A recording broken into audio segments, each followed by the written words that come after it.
Long ago, in the ancient kingdom of wood, the king's only daughter was about to get married to the prince of Wolf, a neighboring kingdom. For many years, the two kingdoms had been at war. To end decades of bloodshed, the two kings decided to seal peace with marriage. There was joy across the land. Humans and animals rejoiced, singing and dancing as they waited for the wedding day. One evening, the king of Voodoo sat alone on his throne, thinking deeply.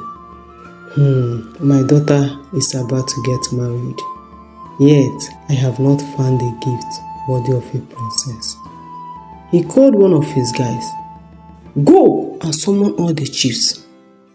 The guide ran from house to house, and soon the chiefs gathered in the palace.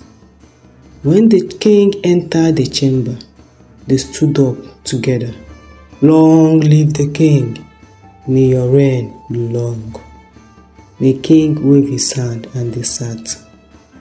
My daughter is about to be married, the king said. I need a befitting gift. Tell me your ideas. The first chief stood up. Give her 6 maidens to serve her. The king shook his head.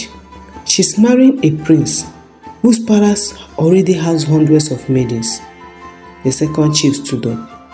Give her gold, ornaments and diamonds. The king lowered his head and spoke angry. Can no one think deeply in this palace? Silence filled the hall. Then the third chief, trembling, spoke. My king, may you live long. Give her a gift that is rare. A gift no one can easily get. The king lifted his head. Go on. What gift is that? The chief replied. The elephant. The room erupted. Where will we find one? The only elephant this far away. Who can bring it alive? Some chiefs laughed. Perhaps he wants elephant meat for the wedding feast. The king raised his staff. Enough! He dismissed the meat but kept the idea in his heart. The next day, the town crier summoned everyone to the palace. When the crowd gathered, the king stepped out. If anyone, human or animal, can bring the elephant to my palace alive before my daughter's wedding, I will reward them with land, gold, cowries, and make them a high chief of Voodoo. The news spread across the land. The quest began. When the tortoise heard the news, he smiled. Ha ha ha! Finally, I will be rich.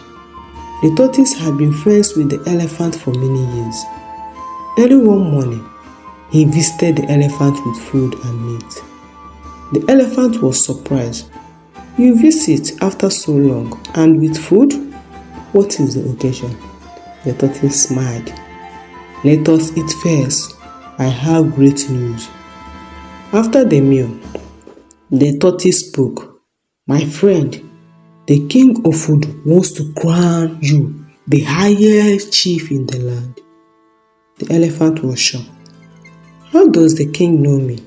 The tortoise laughed. Ha ha ha. Who does not know you?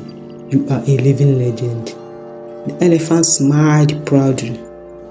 When is the coronation? In 4 days, said the tortoise. We must leave today. The journey is long. The elephant agreed. You are right. After 3.5 days of travel, they reached Voodoo. The tortoise said, let us take a quiet road so no one sees us yet. Near the palace, the tortoise pretended to be weak. My legs can no longer carry me. Please let me climb on your back. The elephant agreed. The tortoise brought out a rope. Why the rope? Asked the elephant. For balance, said the tortoise, so I don't fall. He tied the rope around the elephant's neck and climbed up. As they neared the palace, the tortoise shouted, My king, I have brought the elephant. The elephant asked, What did you say? I am praying for protection for the gods of the land to protect and guide you as incoming chief. Don't be scared, my friend, the tortoise replied. Villagers rushed out. The tortoise shouted again, "My king! I have brought the elephant." The palace guys and the king came running. The tortoise climbed down, handed the rope to the king. "My king, I have completed the quest." The elephant bowed his head in defeat. So there was no coronation. The king fulfilled his promise. The tortoise received land, gold, and was crowned the chief of food. The elephant was spared and allowed to live as a royal ride for the princess on her wedding day. Moral of this story: cleverness without honesty brings success, but at a cost. You have to be careful who you trust, and pride can blind even the strongest. Before you trust someone, you have to be careful, and don't be too proud of yourself, thinking that what will happen